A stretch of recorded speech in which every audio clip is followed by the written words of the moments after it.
A weary stranger named Daniel arrives at Arclight Dynamics seeking an urgent meeting with CEO Aric Deveraux. Initially turned away by security, his quiet resolve and hints of a shared past with Aric draw suspicion and sympathy. As Daniel slowly reveals he was once presumed dead and once served beside Aric in a covert military unit, tensions rise within the building. His return forces old memories, buried loyalties, and long-ignored truths to surface.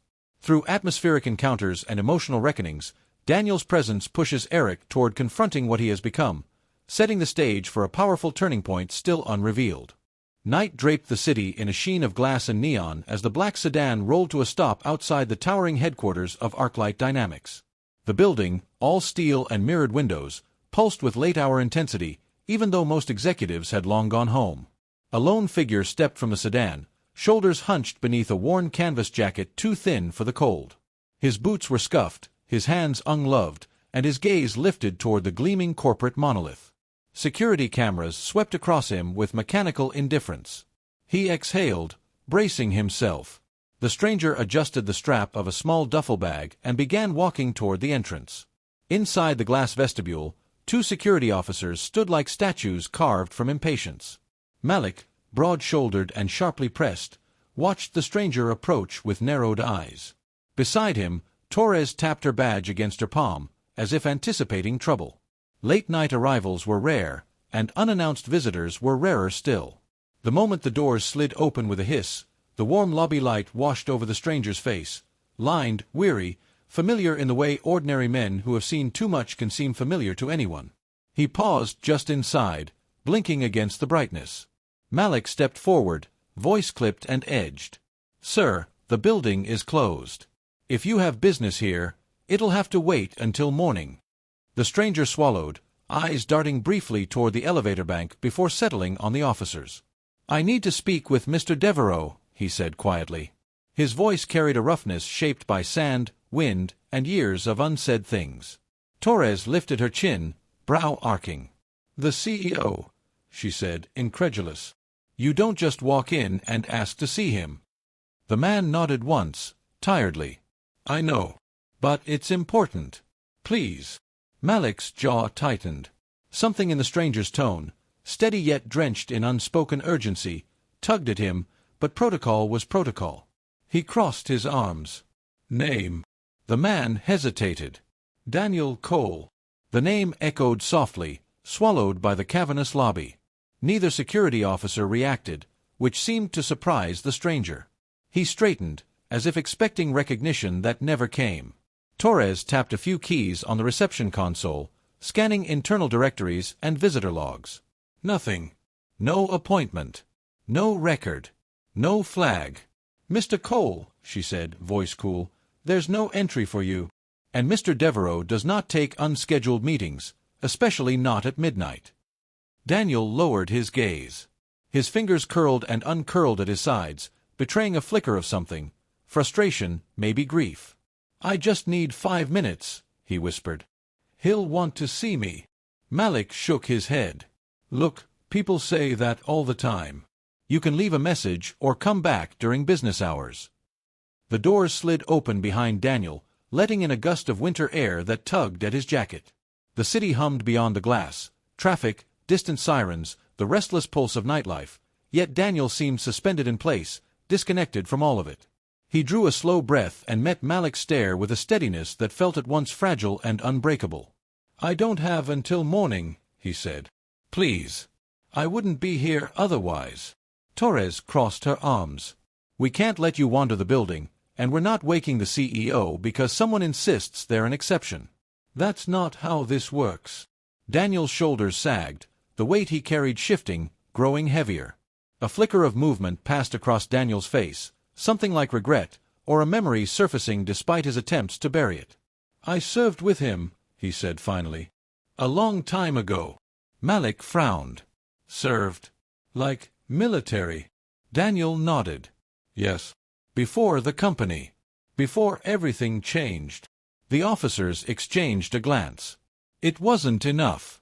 People fabricated stories daily to slip past corporate security. The stranger's weary stance didn't help his credibility. He looked like a man who hadn't slept well in years, maybe longer. Torres sighed. Even if that's true, you need an appointment or authorization. Do you have ID? Daniel reached slowly into his pocket, pulling out a worn leather wallet. Inside, a faded military card, edges frayed from time. Torres examined it, expression neutral. The name matched, but the date, the branch, the expiration, everything about it looked antiquated. This is expired, she said. Daniel nodded. Years ago. Malik handed it back. Look, Mr. Cole, you seem like a decent guy, but we can't just... He stopped mid-sentence. Daniel had turned toward the entrance again, shoulders squared as if bracing for defeat. The duffel bag at his side sagged, worn canvas catching the light. He looked impossibly small against the towering lobby. For a moment, Malik felt something shift, an instinct, a whisper, a warning that they were turning away more than just a stranger. But protocol held him. Torres gestured toward the doors.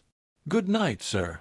Daniel lingered a heartbeat longer, eyes flicking once more to the elevators as if willing them to carry him upward by sheer hope.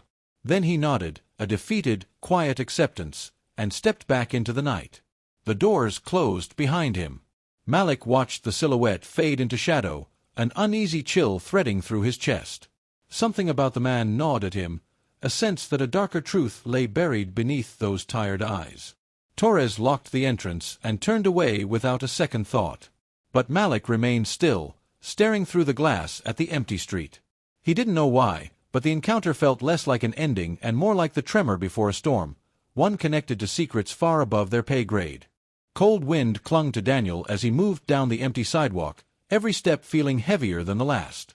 He had expected resistance, but the dismissal still struck deeper than he wanted to admit. Streetlights stretched his shadow into a long, wavering silhouette, as though the night itself questioned whether he belonged within its borders. Daniel paused near a bus shelter, gripping the railing to steady himself. Memories stirred like dust, rising uninvited, sandstorms, shouted orders, the thud of distant detonations. He closed his eyes briefly, letting the past wash through him before forcing himself to breathe again. Back inside Arclight Dynamics, Malik tried to focus on the monitor feeds, but Daniel's expression kept resurfacing like an unfinished sentence. Torres carried on with routine checks, unfazed, her professionalism shielding her from second thoughts. Yet Malik could not shake the uneasy intuition that they had overlooked something essential. He replayed the brief encounter in his mind, the worn wallet, the outdated ID, the soft certainty in Daniel's voice. Something about the man felt out of place, not dangerous, but significant. Malik found himself wondering what history lay behind those tired eyes and why, after all these years, he had come here alone. Daniel continued walking until he reached a quiet plaza overlooking the river. The water shimmered under moonlight, shifting like a mirror that refused to hold steady.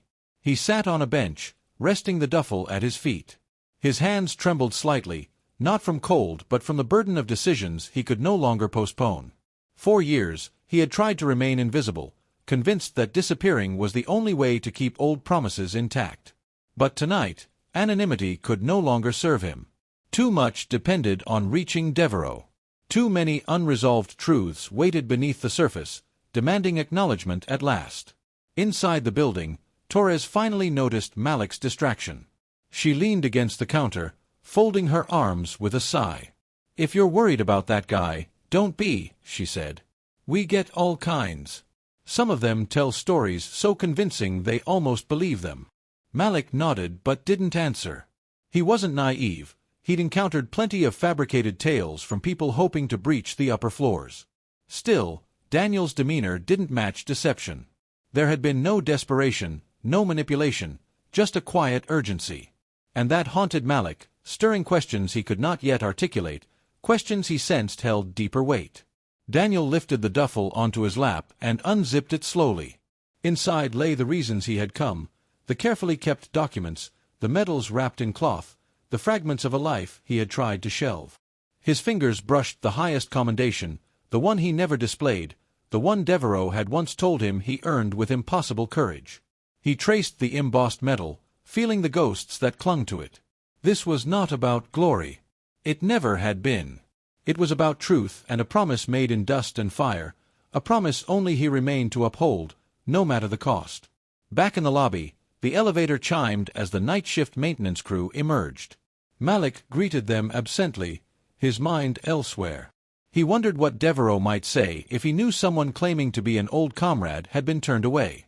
The CEO was known for discipline, vision, and an unyielding sense of control, but little was known publicly about his past.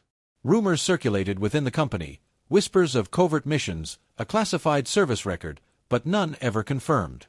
Malik had always assumed they were embellishments. Now he wasn't so sure. Something about Daniel's presence hinted at hidden truths intersecting powerful lives. Daniel rose from the bench, the weight of the duffel grounding him as he turned back toward the glowing tower. He knew he could not leave. Not yet. Too many years had already passed in silence, and the window to make things right was closing with each breath. The promise had been made beneath a collapsing sky, amid smoke and shrapnel, when survival felt like a borrowed miracle. He had sworn to deliver the truth if Deveraux ever lost his way. And now, witnessing the empire Arclight had become, Daniel feared that moment had arrived. Fear alone could not stop him tonight. Malik stepped away from the screens and approached the glass doors, staring out at the street. A faint figure emerged at the far corner, moving slowly but deliberately toward the building once more. Malik's pulse quickened. Torres noticed his stillness and joined him. "No way," she muttered. Daniel's posture was transformed, no longer hesitant but resolute, as though he had crossed an internal threshold. The duffel hung at his side like a silent testament. Malik sensed that rejecting him a second time would not only be unwise but potentially cruel. Something told him the man carried truths too heavy to dismiss twice. Daniel stopped just outside the entrance, meeting Malik's eyes through the glass. No words passed, yet the message felt unmistakable. He would not leave again. Malik exhaled, tension warping into reluctant understanding. "Let's talk to him," he murmured. Torres hesitated, torn between protocol and instinct. But the certainty radiating from Daniel unsettled even her.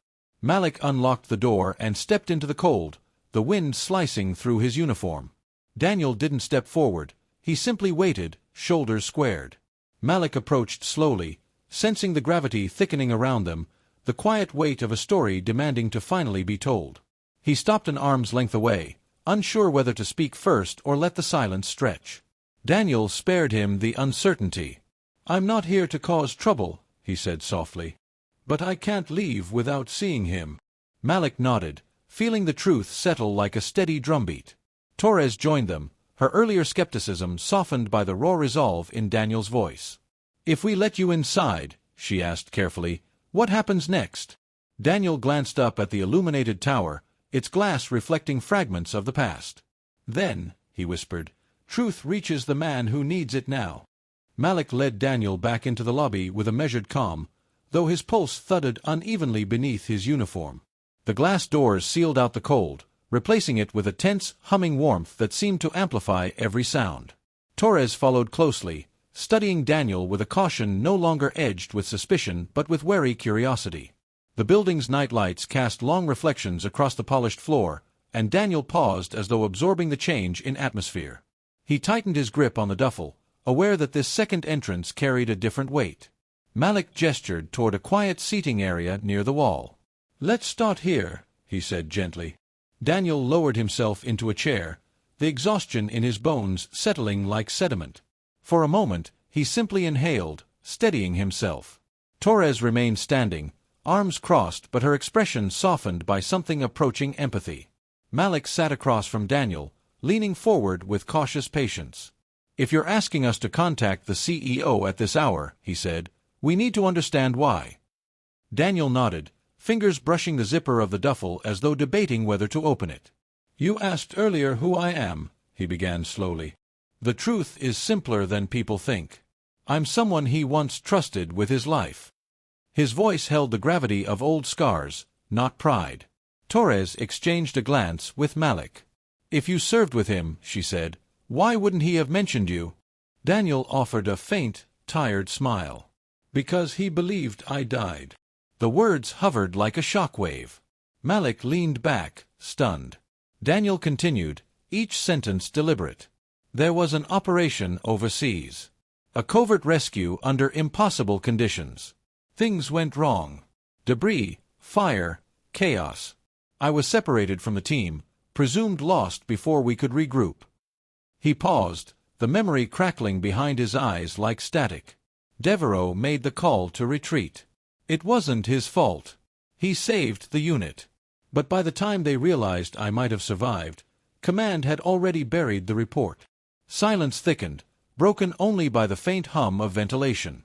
Torres lowered her arms, the skepticism drained from her posture. Malik struggled to wrap his mind around the revelation. "So you disappeared?" he asked quietly. Daniel nodded. "Rescued by civilians. Moved across borders. No records, no communication channels left. It took a long time to heal. Longer to decide whether to come back." He looked down at the duffel, eyes shadowed. "But I made a promise to him before that mission. If I ever believed he was losing his way, I would return. And now," his voice faltered, weighted by unspoken concern. Torres stepped closer, her expression shifting from curiosity to something protective. "What makes you think he's lost his way?" Daniel exhaled, gathering threads of thought. Arclight's recent expansion. The shifts in ethics. The rumors about covert tech development under his direct approval. His gaze sharpened. "This isn't the man I knew. He once fought to protect innocence, not exploit vulnerability. When I saw what the company was becoming, I knew something inside him had changed." Malik considered this, glancing toward the upper floors as though Deveraux might sense the conversation unfolding below. "You're not here to accuse him," he realized aloud. "You're here to remind him." Daniel nodded with quiet certainty. "Exactly. He wasn't always a CEO. He was a soldier shaped by sacrifice and tempered by integrity. If he's forgotten that, then someone who remembers needs to speak." Malik rubbed the back of his neck, torn between duty and instinct. Protocol insisted he shut all of this down. Yet nothing in Daniel's demeanor hinted at deception or danger. The man spoke with the clarity of someone who had replayed these words for years. Torres glanced between them. "If what you're saying is true, then he deserves to know you're alive." Her voice carried reluctant conviction. "But if we're wrong," Daniel finished for her, "then you'll have done your jobs. I'm not asking for leniency. I'm asking for humanity." His hands trembled slightly, not from fear but from the emotional strain of reopening wounds sealed long ago. Malik stood slowly, decision crystallizing in his posture. "I'll call upstairs," he said. Torres blinked, surprised by his certainty. "You sure about this?" Malik nodded. "If this man is lying, we'll know soon enough. But if he's telling the truth, then this isn't just a security issue." He looked at Daniel. "It's a matter of honor." Daniel's eyes softened with gratitude, though he said nothing. Malik stepped toward the secured desk and picked up the phone, his fingers hesitating before dialing the internal executive line. Torres remained near Daniel, no longer guarding but witnessing his quiet resolve. From the mezzanine above, the building's hum felt heavier, as though the walls themselves sensed a shift in the night's trajectory. Daniel stared upward, haunted by memories of Deveraux's younger face, steadfast, principled, unyielding in dangerous places where trust was a lifeline. He wondered whether that man still existed behind the polished exterior of power. Malik spoke in low tones, explaining the situation with careful neutrality. Torres listened, tension threading through her stance. Daniel waited, motionless, letting the moment unfold without forcing it. When Malik finally lowered the phone, his expression was unreadable. "He's awake," he said quietly. Daniel's breath caught. Malik continued, voice edged with disbelief. "And he wants to see you. Immediately." Torres exhaled sharply, shock flickering across her face. Daniel rose slowly, as though bracing for impact. Malik gestured toward the elevators. "Come on," he said. "Whatever this is, it's bigger than any of us." The elevator ascended with a low, resonant hum, carrying Daniel, Malik, and Torres upward through the heart of the building. The numbers above the door glowed and shifted, steady as a heartbeat, though Daniel felt every inch like a tightening coil around his chest. He stood between the two officers, hands wound loosely around the strap of his duffel. The ride felt suspended outside of time, steeped in an anticipation too dense to break. Torres watched him from the corner of her eye, noting the slight tremor in his fingers. Malik kept his gaze forward, jaw set, as if bracing himself for whatever lay beyond the doors. When the elevator stopped near the top floor, the doors slid open to reveal a quiet hallway lined with glass partitions and soft pools of light. The air here felt different, still, controlled, heavy with importance. Daniel stepped out first, instinctively scanning the corridor the way he once scanned desert ruins for signs of danger. Old habits carved by survival resurfaced without invitation. Malik gestured down the hall. "His office is at the end," he murmured. Torres remained behind, giving Daniel a subtle nod that carried both caution and respect. She understood instinctively that whatever would unfold here no longer belonged to the realm of security protocol. Daniel moved down the hallway alone, the duffel brushing softly against his leg. As he drew closer, he saw the familiar brass nameplate on the office door, Aric Deveraux, Chief Executive Officer. The name, once a symbol of camaraderie and unbreakable loyalty, felt foreign in this polished setting. He paused, hand hovering just inches from the door. Memories surged behind his eyes, dust storms, firelight on armored faces, Aric's voice cutting through chaos with unwavering resolve. Daniel tightened his grip, swallowed hard, and knocked, 3 steady taps. The door opened almost immediately. Aric Deveraux stood framed in the doorway, tall and imposing, his presence sharpened by years of authority. His tailored suit contrasted sharply with the rugged man before him. Silver streaked the edges of his hair, and lines of responsibility etched patterns across his once youthful features. But his eyes, those sharp, calculating eyes, held something Daniel recognized instantly, the same searching intensity from the battlefield, tempered now by power and distance. For a breath, neither man spoke. Aric's gaze moved slowly from Daniel's face to the duffel, then back. Emotion flickered across his features, disbelief, recognition, fear, before he stepped aside without a word. Daniel entered quietly. The office was vast, surrounded by floor-to-ceiling windows overlooking the glowing city. The night stretched far below them, indifferent, endless. Aric closed the door and leaned against it, as though anchoring himself. "Daniel," he whispered, the name escaping him like a ghost. "You're alive." Daniel set the duffel on the floor, every motion deliberate. "I am," he said softly.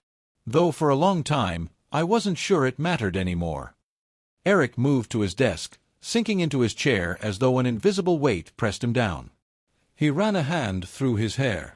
"They told us no one could have survived. I buried you myself, in my mind, again and again." Daniel nodded. "I know." The silence that followed was thick with years of unspoken pain. Finally, Aric looked up, eyes sharp with questions he couldn't yet articulate. "Why come now?" Daniel met his gaze, steady but somber. "Because I swore I would. Because I promised to be the one who pulled you back if the world ever tried to swallow you." Aric stiffened slightly, a defensive reflex. "You think I've lost my way?" Daniel hesitated. "I think the man I knew wouldn't let shadows twist his judgment." Aric leaned back, gaze drifting to the skyline beyond the glass. "You don't understand what this position demands. What this company is built on. The world is different now." Daniel stepped closer, voice calm but edged. "Different doesn't have to mean corrupt." Aric's jaw tightened. "You're judging what you don't know." Daniel crouched, unzipping the duffel. He removed a wrapped bundle, hand steady. "Then help me understand." Inside the cloth lay the medals, the symbols of sacrifice, brotherhood, and promises that once guided them. He placed them on the desk, each one a quiet accusation. Aric stared, breath hitching. Memories flashed behind his eyes, Daniel dragging him from rubble, shielding him during crossfire, laughing with him over rations under broken stars. Daniel's voice cut through the silence. "These aren't relics, Aric. They're reminders. Of who we were. Of who you were." Aric stood abruptly, pacing toward the window. "You don't know what I've had to do to make this company survive. The board, the investors, the government contracts, they're all pulling strings." Daniel straightened. "When we were soldiers, those same strings tried to manipulate us. You resisted then." Aric exhaled sharply, a sound fractured with bitterness. "This isn't a battlefield." Daniel took a step forward. "It's worse." Because here, the casualties go unseen. For the first time, Aric faltered. He turned slowly, shoulders slumped as if the truth had pierced a long-ignored wound. "I didn't want this," he murmured. "But every choice led to another, and before I knew it, I was losing pieces of myself." Daniel nodded gently. "Then let me help you find them again." Aric's eyes glistened, the facade of invincible leadership cracking. "Why come back for me, after everything?" Daniel answered without hesitation. "Because you never left me behind, until life forced you to. Loyalty doesn't dissolve with distance." Aric lowered himself into the chair again, gaze fixed on the metals.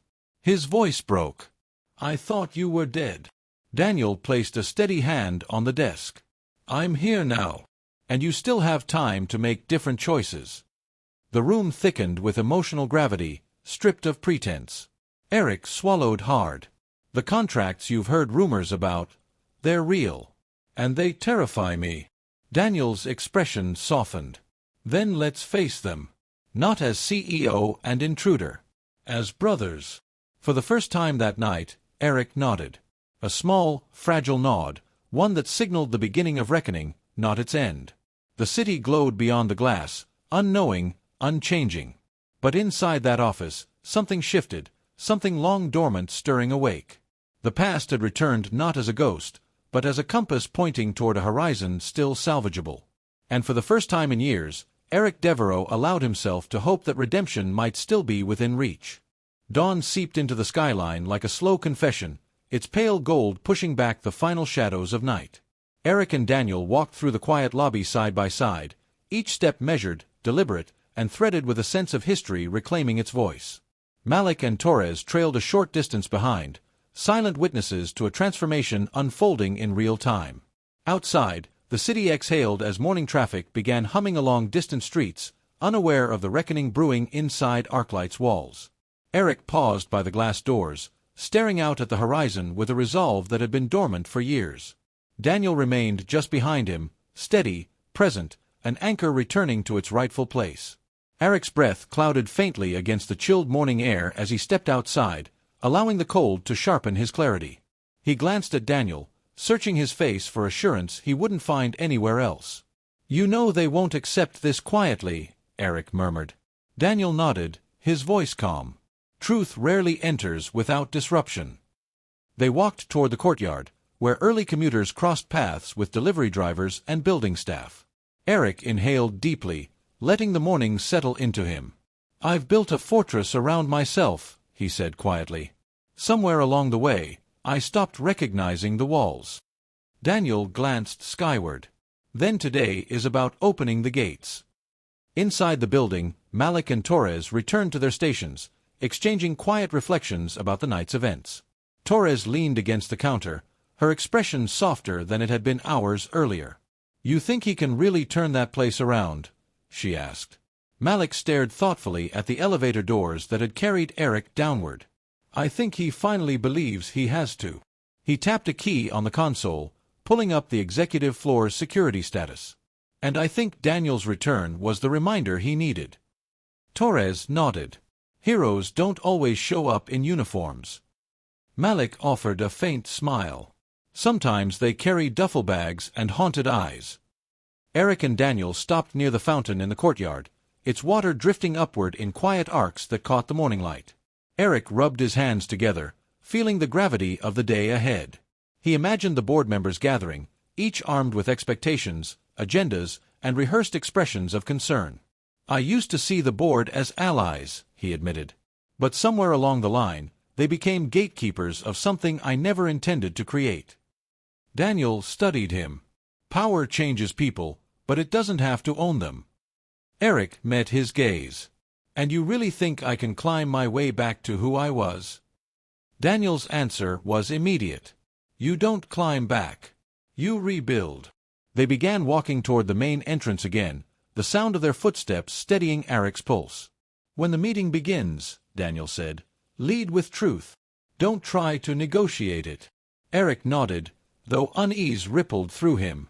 "They'll try to twist my words." Daniel's voice sharpened. "Then give them words that cannot be twisted." Aric inhaled deeply, rolling his shoulders as though shedding invisible weight. "You always made things sound simple," he murmured, a trace of a smile forming. Daniel shrugged lightly. "Truth is simple. It's the hiding that complicates everything." Aric let the words settle into him like a vow.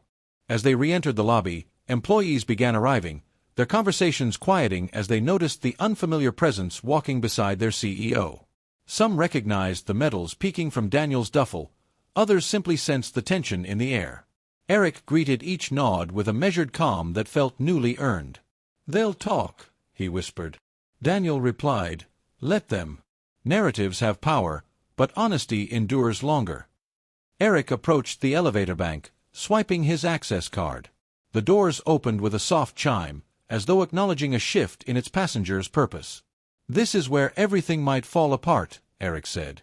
Daniel stepped in beside him. "This is where everything begins." The elevator ascended smoothly, its walls reflecting versions of themselves they scarcely recognized.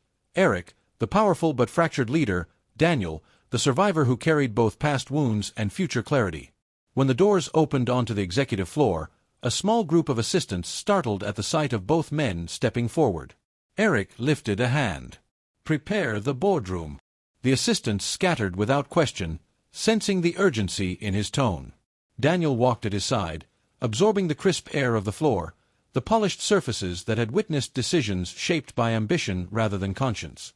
Inside the boardroom, the long table gleamed beneath recessed lighting, its surface immaculate and cold. Aric stood at the head, placing his palms against the wood as though grounding himself. "You know," he said softly, "I haven't stood here with honesty in years." Daniel positioned himself near the wall, close enough to support, distant enough to allow Aric to lead. "Then let today be a return," Daniel said. Aric closed his eyes briefly. "You saved me once, in a valley filled with smoke and collapsing stone." Daniel's reply was gentle. "And you saved me afterward by remembering who we were." Aric exhaled. "Then today, we save what remains."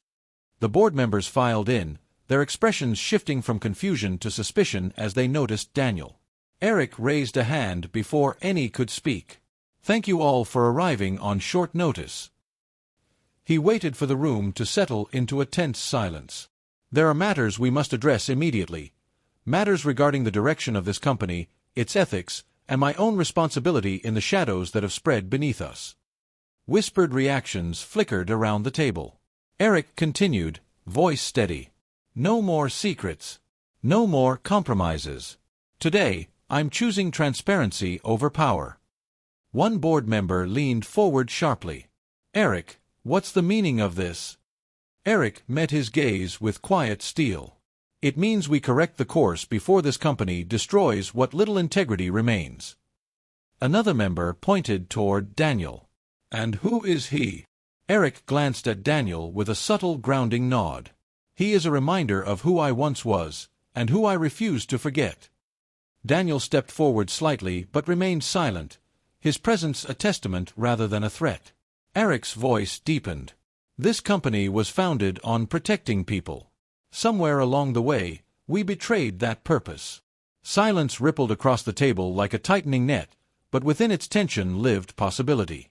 Aric continued, "I will not sign any further contracts that violate our founding principles. I will not allow this company to operate in shadows that harm instead of heal. And if that costs me my position, then so be it." The board exchanged uneasy glances. Daniel watched, the faintest hint of pride flickering behind his eyes. Aric lifted his chin. "Today, Arclight chooses its soul." The words echoed, resolute and unshakable, carrying the weight of sacrifice and renewal. Daniel stepped beside him, just close enough for their shoulders to align. "And we face whatever comes next together," Daniel murmured. Aric nodded, relief softening the tension in his face. Outside the boardroom, sunlight spread across the executive floor, filling the hallway with warm brightness. Aric and Daniel walked out together, leaving behind years of silence and stepping toward a future rebuilt with truth. For the first time in a long while, Aric felt light, not from victory, but from integrity reclaimed. And Daniel, walking at his side, felt the quiet fulfillment of a promise finally kept, carried into a new dawn where truth stood taller than power.